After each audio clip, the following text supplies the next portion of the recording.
Welcome back, everybody. Thank you all so much for joining me here today. My name is Pritesh with KAIZN Crypto. In this video, I had the opportunity to speak with Alfred from the Cardano Hotel podcast and Nazmul, one of the founding members of the Thought for Food project. What they're building is an NFT marketplace that is going to incorporate charity aspects to help further the growth of the Thought for Food projects and empower people living in lesser developed parts of the world. It's a really interesting development, seeing that they're already contributing by providing meals to people living in Bangladesh. What they want to do with the creation of this platform is provide a way for people who are actually receiving these charity benefits to actually empower them and give them a means to create a livelihood for themselves with Cardano and NFTs on the blockchain. I really did learn a lot from this conversation today with Alfred and Nazmul. If you all do enjoy this type of content, please let me know by dropping a like for me. It really does help support our channel. Don't forget to hit that subscribe as well if you do want to keep up to date with more content like this. Everything that we talk about here on this channel is related to Cardano and the Cardano ecosystem. And if you have questions or if you'd like to support the Cardano Hotel podcast or the Thought for Food project, please be sure to check out the links down in the description and let us know what excites you about this project by leaving us a comment down below. All right, everyone, lots to get into in this conversation today. Let's go ahead and jump right in. Welcome, everybody. Thank you so much for joining me here today. Today, I'm speaking with Alfred from the Cardano Hotel podcast and Nazmul, who is going to be one of the founding members of the Thought for Food project. So looking forward to speaking with these two guys. Both have been putting in a lot of work within the Cardano community. So Nazmul, Alfred, thanks so much for joining us today, guys. How are you both doing today? Doing great. Thank you very much for the invite. Yeah, I'm also great. Thank you for having me. Very nice. Yeah, looking forward to our conversation today, guys. There's just so much happening, right, with everything in terms of what's to come with these smart contracts, these NFTs that are being created, the DeFi applications that are soon to be built on Cardano. There's just a lot of stuff happening. So in this conversation today, Alfred, I know you said you wanted to speak with us about this NFT platform that you guys are creating. But for anybody who might not be aware or maybe hasn't seen your podcast yet, I guess to start things off, if you guys wanted to just give us a bit of a brief introduction before we get into the meat and potatoes of this podcast, just tell us a little bit about yourself and what got you into Cardano. Maybe Nas, you go first. Okay, so I think I met Alfred at 2020. So he needs stake pool websites. Then I met him, and then from there we came up with many ideas. It's like we did like Club Cardano, then we did Artist Corner, then finally we started doing like Thought for Food project, especially for the people who stays in Bangladesh, people who needs it. Bangladesh is a like third world country, so a lot of people goes from like a lot of problems, especially some people needs food. A lot of people sleep in the street, in slum, people needs food. We try to give them all the food they need. We started very little, as much as we could, from Alfred help. Then we started to think about why not doing more. So we thought, okay, we could start a NFT platform that could sustain the food program, and maybe in the future we can. Right now we're mainly trying to give it in the Dhaka city. It's like I think I'm not sure a lot of guys know about Dhaka city. It's the most populated densely city in the current world. It's like it has like almost 30 million people. It's very densely populated country. It has a lot of slum. But what we are planning to give food like also other cities. Like a lot of other cities, people need food. We also had like 1 million refugee in our country. So we are also trying to give there to some food. Even if it gets successful, we can try to give it like other countries, maybe in Afghanistan, for the education. So we hope for the best. So if we can make it sustainable, successful, the NFT project, we could give food and help to the like a lot of other kind of charity. We started with the food, the basic needs. Maybe we can give like then education, maybe medical support, and a lot of other things we can build around the world. People who needs it, definitely. Okay. So you guys have quite a few different projects that you've built around Cardano and what you're trying to do and bring a change for the better to a lot of these people who might not be as fortunate as people living in the developed parts of the world, right? So I think it's a really powerful thing that you're doing. So I would love to speak with you all more about that here in our conversation today. But Alfred, tell us a little bit about yourself. Okay, well, I'm originally a hotel owner. I own a hotel called Hotel Ginebra in Barcelona. And at some point, we decided to accept ADA in the hotel. We were the first business in the world to do so. Then over the years, there's been an evolution. And now the hotel is basically rebranded Cardano style. So all over the hotel, there are like photo points. And up to the point where people actually are staying in other hotels in Barcelona, they come and visit us because they want to see the famous Cardano hotel. So this is the origins, and then there's the story Cardano that just developed by meeting people like Nazmul and yourself, and various other initiatives. So and I do podcasting as well, not as good as you do, but we try to also introduce community people and some projects, and so yeah, keeping busy. Oh yeah. You've definitely been a busy guy. I've been keeping up with everything going on, Alfred. And, between your podcast, I saw even that you were one of the hosts for the Cardano Summit there in Barcelona. So I can totally relate to that. It's amazing to see just how much you're contributing to the space. So that's really cool. And I can't wait for the day where I can actually say, all right, Alfred, book a room. I'm coming. That's going to be awesome. Yeah, can't wait to visit. Overdue. Yeah. And now that COVID is finally over, we're really looking forward to be able to welcome people from the Cardano community, which is like a global community. Also, people I work with, like Nazmul himself, can't wait for him to come to Barcelona and finally shake hands. Yeah, I'd love to. Mm-hmm. Yep, it's going to be an awesome moment. Well, very cool, guys. It's exciting to see what you both are doing within the community. So I guess to start things off for our conversation, I'd really love to learn more about what you guys are thinking in terms of this NFT platform. Because I know, Alfred, we were actually working together maybe a few weeks ago trying to get you these NFTs created for, I guess you could say, like, people who would hold these NFTs would receive a certain discount or certain specialty pricing on a reservation at your hotel. So I guess a similar concept, but then what you guys are working on with the Thought for Food project and how that would kind of tie into that as well. So can you tell us a little bit about the details for this NFT platform that you're creating?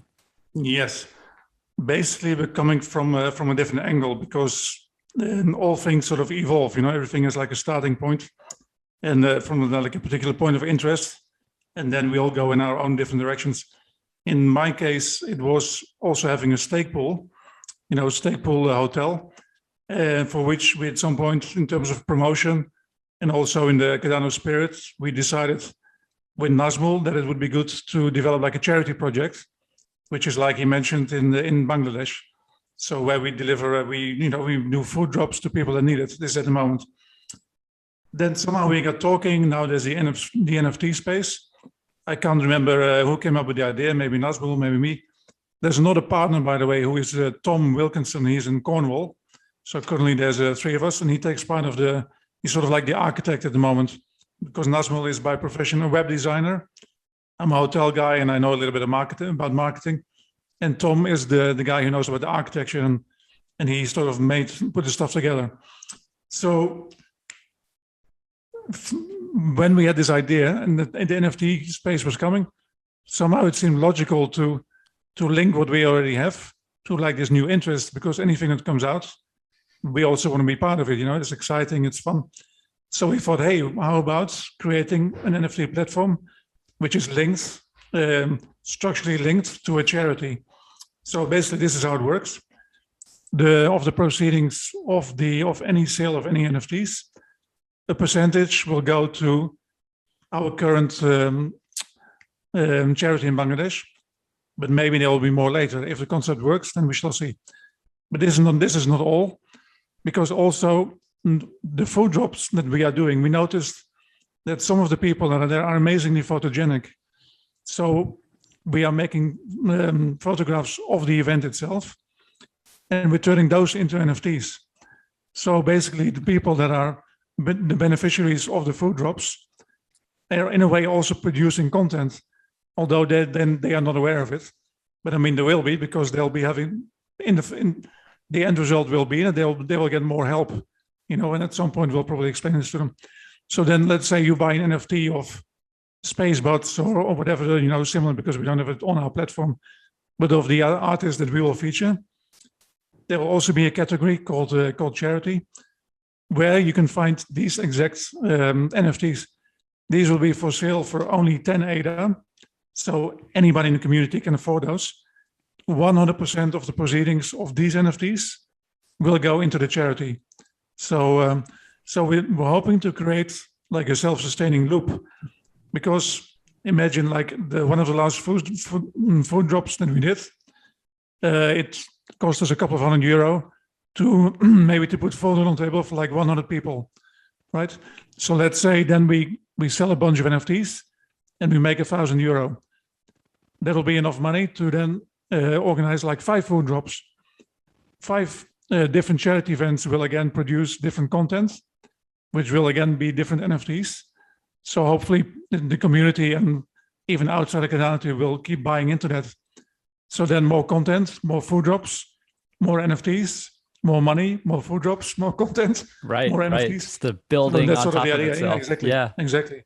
Wow. So, well, that's the first idea I've heard for a marketplace that will incorporate a charity aspect. So, it's something very curious, and I love the thought process behind it. You actually allow the people who are the beneficiaries of this Thought for Food project to participate, and opening that up to the Cardano community, and hopefully more people coming into the space, seeing your project and the good that you're doing.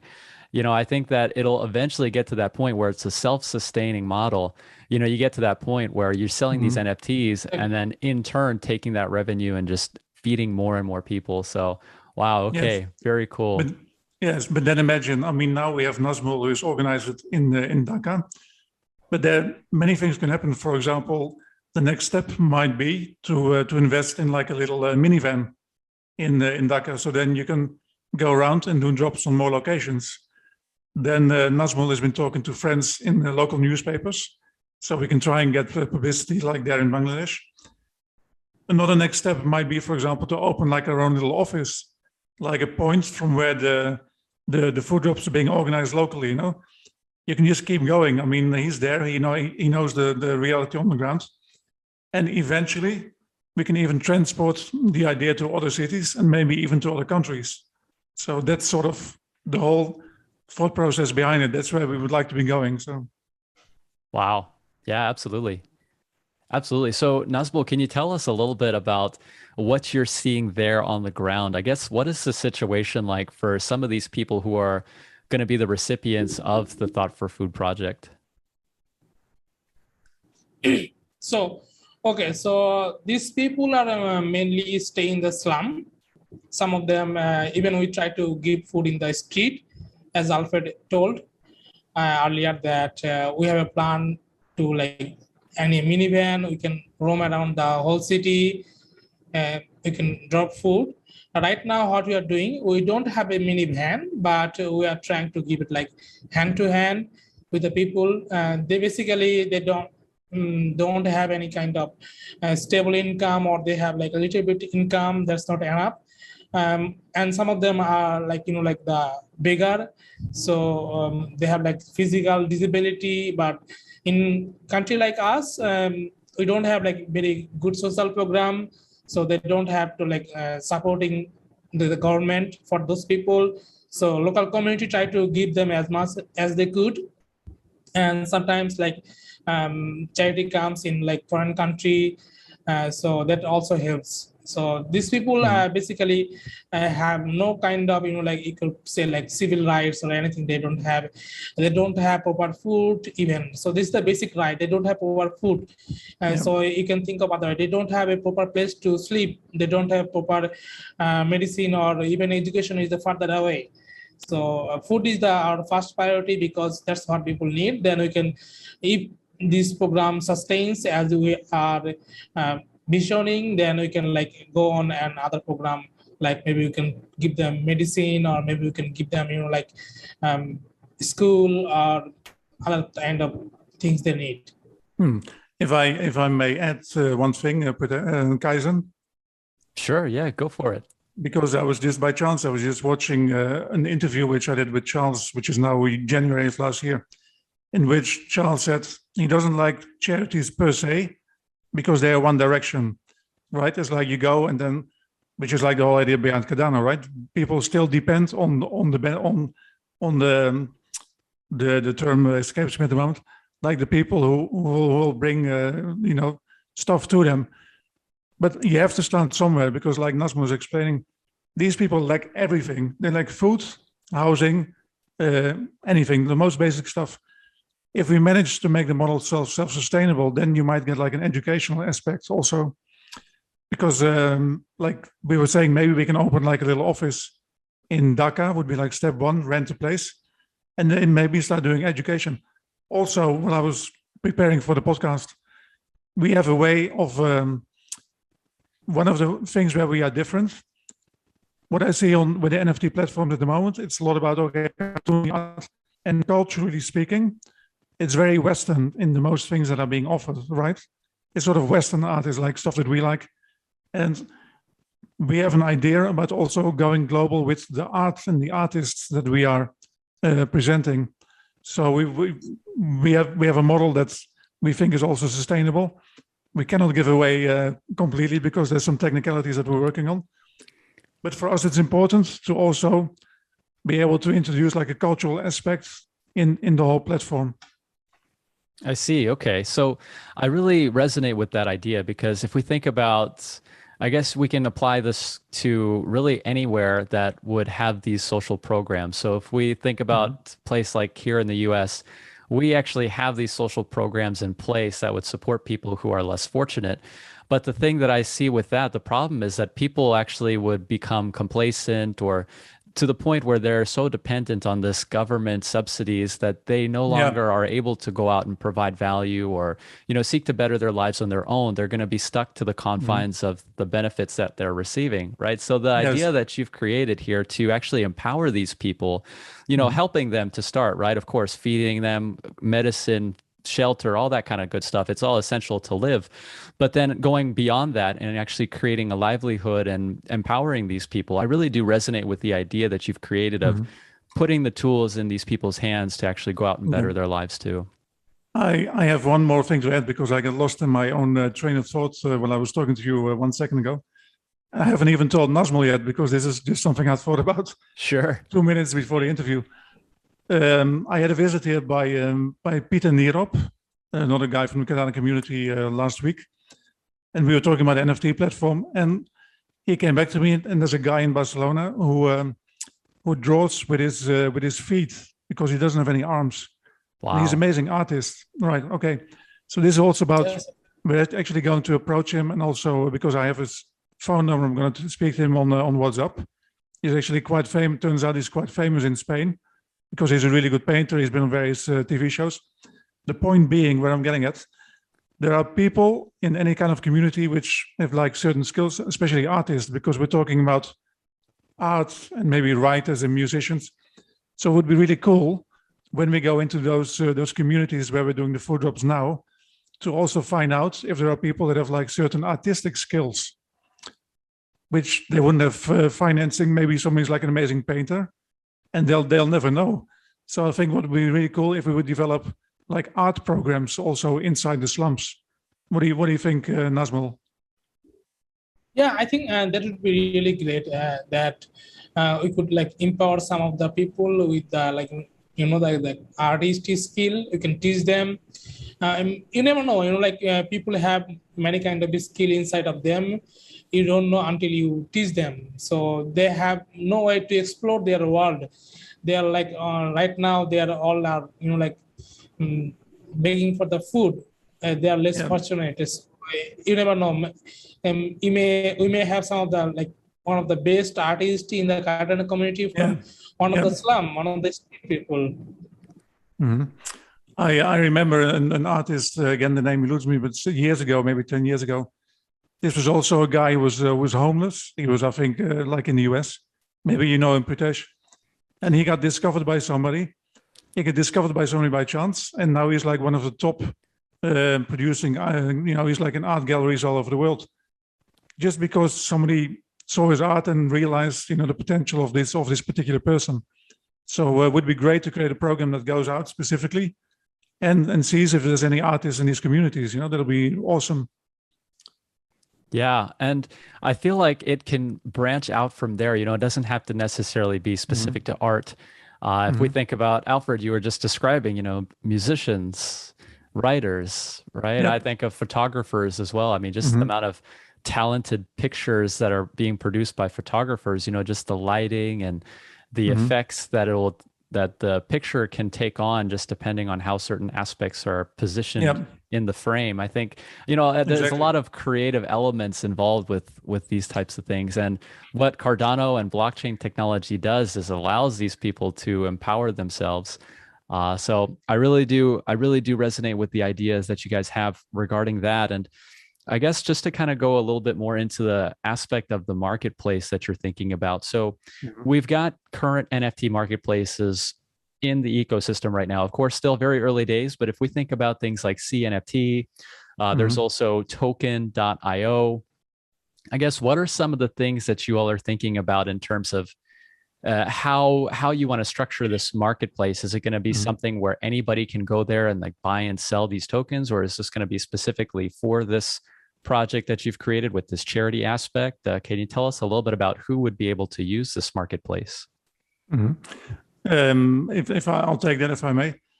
Yeah, where we are a little bit different is, or at least what we're trying to build, is that we found a way. What I noticed with some of the, there's different types of NFT marketplaces, right? People usually sell their NFTs on their own website, and then at some point people buy them, the collectionists. Then they go to like a marketplace platform and they resell them. This is like one type of thing. We're not doing that. I mean, we may also include that in what we're building, but what we are trying to make, and there are also other projects out there that's for example like Madden Arts, which I think you're aware of. Yep. Is really to find artists all over the world and to give them like a window of opportunity to digitalize their art and to sell their art, right? Now I've noticed that in some of the other platforms, because the mechanism is like to do a drop, right? You do like, okay, I'm going to do a drop, and then the next drop and whatever. Of course, somebody does a drop, and there's like a limited amount of art on sale, and then it sells out. So then you're sort of like obliged to do like another drop. You have to find like another artist because you have to sort of keep it going, right? Yep. So I think that we probably found a model to onboard many artists all over the world.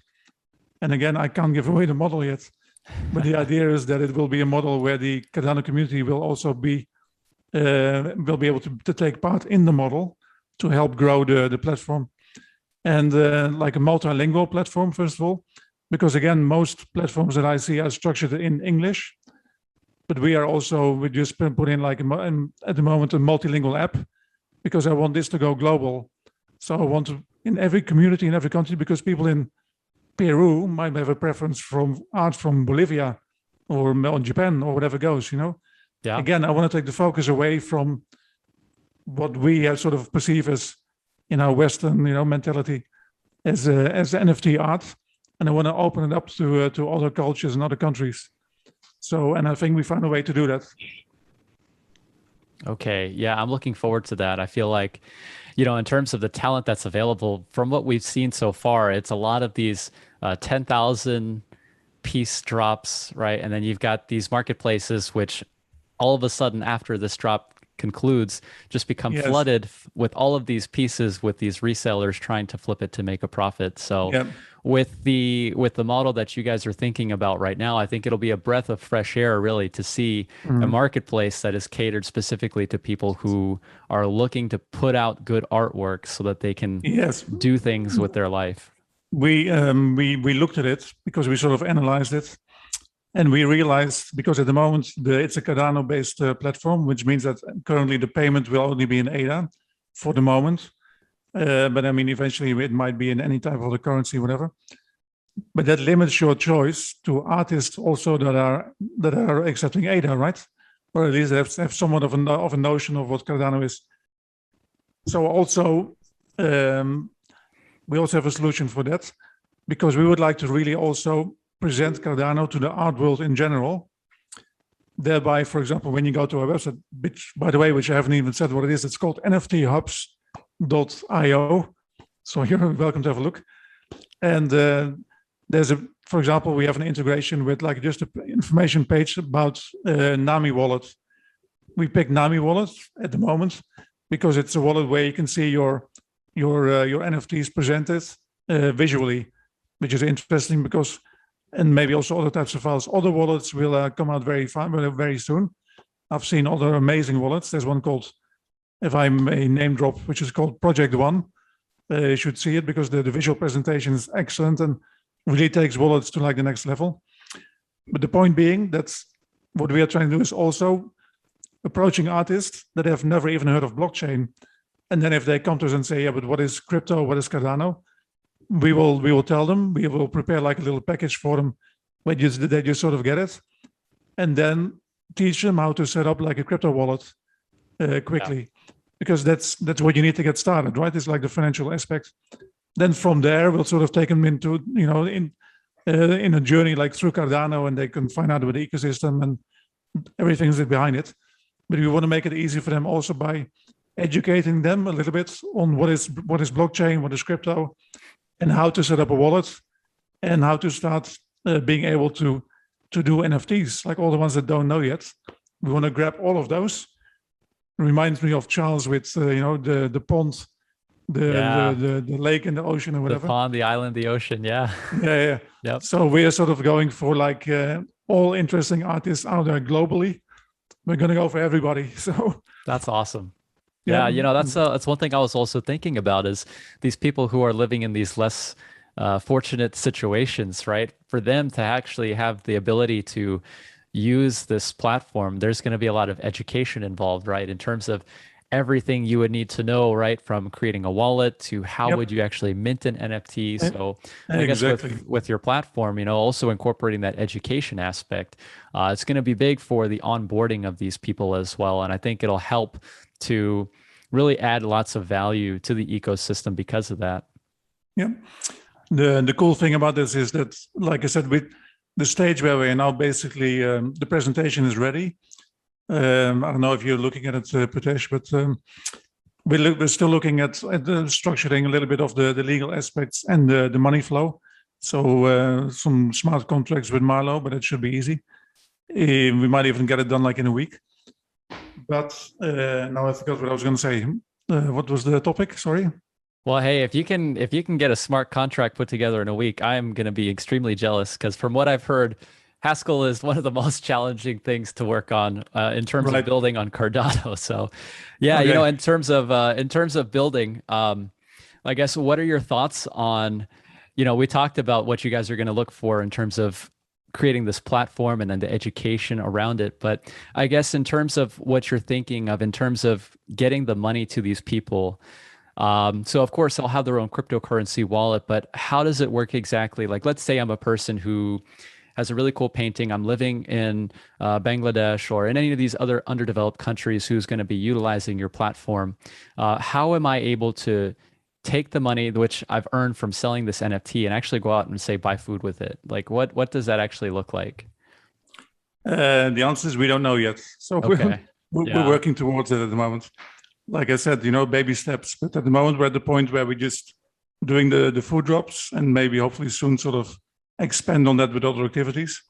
And this is obviously something that needs to be studied carefully. And yeah, I mean, hopefully soon, but we're not quite there yet. So I hear you. You know, one of the things that I'm really looking forward to is going to be some of these payment solutions. Because with these payment solutions, it's like you can have a multitude of different currencies which are accepted, and they can be converted into your local currency. One of the projects that comes to my mind is Cody. Cody is actually pretty interesting. I feel like that in terms of a payment solution, they're also going to be the issuers of the JED stablecoin. So yes. if let's say a person is wanting to take their ADA, right? They don't want the volatility because they know that they could lose some of their purchasing power. Yes. They, as soon as they get that ADA from their sale of their NFT, convert it to a stable coin, and then using a payment solution like Cody, right? Being able to swipe a debit card and maybe buy your groceries. So I think things like that will also be very interesting to see how you guys incorporate that with your project. But, just talking about some ideas for which I can see being relevant to you guys. But I guess I just really resonate with what you're building, and I'm looking forward to see your progress. I actually interviewed, I had the good fortune to interview Shahaf of Cody maybe 10 days ago. I saw that. Yeah, very interesting interview. Yeah, thank you. And it also occurred to me that it might be interesting to talk to them. Maybe they see the podcast, otherwise I'll get in touch with them and probably put the project to them, because like you said, there are some links, that are still missing. We have the concept. Yes, what I was going to say, I've been talking to several artists already, preparing them for asking them if they want to come on. And it also really resonates with them. It resonates with everybody who I speak to. So as long as the concept, I think, it works, the rest is just a matter of building the technicalities, and off you go, and off to change the world a little bit more. So, yep, right on, absolutely. Well, that's very cool. So, guys, I guess in terms of what is the next steps for you, I guess I'd love to know more about what you guys have in mind in terms of the progress to be made. What are some of the things that you're thinking about for some next steps towards some type of MVP, or just something that you can put out there and saying, hey, this is kind of like our test pilot that we're running. So what are some of the things that we can look forward to with your project? Nazmul, you want to take this? Or? Okay, so right now we have built the website like in test phase. So we're still testing the design, some of the technical aspect. Then soon we'll be launching, as Alfred said. So also need to be introduced the smart contract. So there are some technical aspect I think we should not disclose what's to come. But yeah, the main thing is we are developing the things, and soon it will be released. Yes. If we would want to, we could also do some drops now already. But some processes would still be manual, and there's some artists which are in the process of onboarding, including them in the website. We would like to have a little bit of stuff on show before we do the first drop and before we tell the world we are there. But then the next very step that's going to be very important is once all the mechanics are built in with like the Mardo smart contract or whatever, then it'll be a matter of onboarding many artists very, very fast, and then involve the community in participating through this mechanism, which we are not revealing currently. Sure. And basically we're hoping it's going to go boom. So and then take it from there. I'm looking forward to that. I think it should be very exciting. One question I did have that just popped into my mind was, with the ability to mint these NFTs, I guess, is that something you are thinking about as well, incorporating it with your platform, or are you looking at other solutions that currently exist right now? One that comes to my mind is NFT Maker Pro. There's also the minting tool by Metro Mermaids. I guess, are you looking at some type of in-house minting platform that you're going to build alongside of this marketplace, or are you looking at other tools made already by members in the community? The latter. So we're already looking at other tools made by members of the community. I don't think we're necessarily looking at building another minting factory as such. It's a shame because Tom is the architect and the person who's responsible for the technical execution of the whole process, and he couldn't be with us tonight. So, but that's not really where we're going. Our main intention is to go to the art world and like a wider description, like you say, not only art but photography or literature or anybody who produced like culture, the world of culture, and build a bridge between the world of culture and the world of charity, and build mechanisms whereby they sort of integrate the two. This is our mission. If you were to put it in the mission report. Okay. Well, I definitely do see the vision, and I definitely want to support the mission as much as possible, because one thing we have as well is our KRSNA stake pool. And with that, it's a mission-driven stake pool. We try and support. Currently, what we're doing is donating to people in need in India. What we've seen recently with the situation there is with COVID, they've been having a tough time there. And then right now I'm donating through a foundation called giveindia.org. And, one of the things that I feel is that, by donating this money, it's great because I'm able to help feed these people or give them the necessary supplies that they need to live. But then I feel that what you guys are building here and creating a way to actually empower these people who are benefiting from this charity, that is something I feel like is going kind of like that next step. So I would also love to contribute in any way possible. I know that there are many people that are watching this podcast that also resonate with your vision, who would also like to contribute. So where can people go to find out more? How can we keep up with your progress, and how can we support you going forward? Excellent question. Well, first of all, the website itself is, like it said, nfthubs.io. The Telegram channels and the social media channels are still being opened. We just opened a Twitter channel. I mean, this is the first on your podcast. Basically, we're telling the world that we exist. So creating the social media channels hasn't been a priority yet. But I guess when you go to the website, that's where you'll find them. That's where you'll find the Twitter and the Discord and all those things. As soon as we're ready to go, we'll build those, and then just visit nfthubs.io. And then that's where you'll find us. We'll be definitely building. Also, for example, on NFT Hubs, we're going to build like a Discord community for the artists, because by speaking to several artists that expressed interest in being part of the project, they told me that they're always interested in finding other artists to collaborate with. So this is one of the other things that we think we might do, to integrate in the platform for all the artists to be able to meet each other, and then more creative processes, and et cetera, et cetera. And then there's also, we still have the Cardano Hotel podcast, and every now and then you see us passing by. So we'll also update you there on whatever is coming next. I love it. So I want to add something here, that I think the best way to get updated is to follow Alfred on Twitter. And if you want to contribute, I think that would be a very great idea. And another people from the community. I think the charity NFT is only 10 ADA. So let's say it's around 1 ADA is equal to $2. So if anyone buys one NFT, it's going to feed like 10 people. So it's like buying one NFT to feed 10 people. I think that would be good.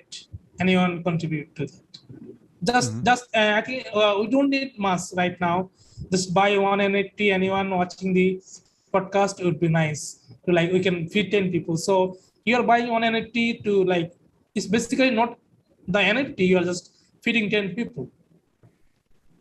Yep, exactly. And that NFT, I guess, is a way to show that, hey, I contributed. So absolutely. Well, guys, really exciting to hear about your project. Of course, you guys know that would love to speak with you in the future to keep up with your progress about this. I mean, it's exciting. It's actually the first idea where I've actually heard of an NFT marketplace being used for something like charity, and what you guys are building, what you already have built with your Thought for Food project. I think it's a perfect match. So thank you both so much. I guess, was there any last minute remarks for our audience today before we sign off? Just to invite the Cardano community to to keep following good projects, and keep changing the world together. And if anybody has anything to suggest, or any way of collaboration or partnerships, then we'd be really interested to talk to anybody. Awesome. All right. So everyone, thank you so much for watching. Alfred, Nazmul, it was a pleasure. Can't wait to keep up with your progress. Thank you very much for having us. All right, everyone. Absolutely. Thank you so much for watching, everybody. Take care. Bye-bye.